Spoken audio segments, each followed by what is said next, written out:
What's going on, guys? I've got a 2018 Honda Civic here, and I'm going to show you how to reset the oil life.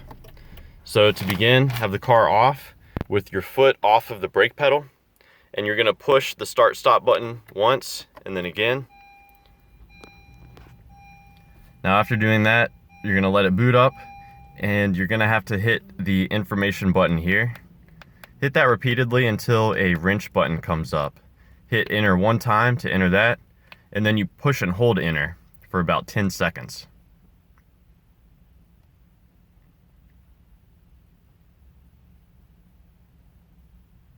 That will bring this up, and you're going to scroll to reset the items, and I'm going to reset maintenance A because that's what's coming up.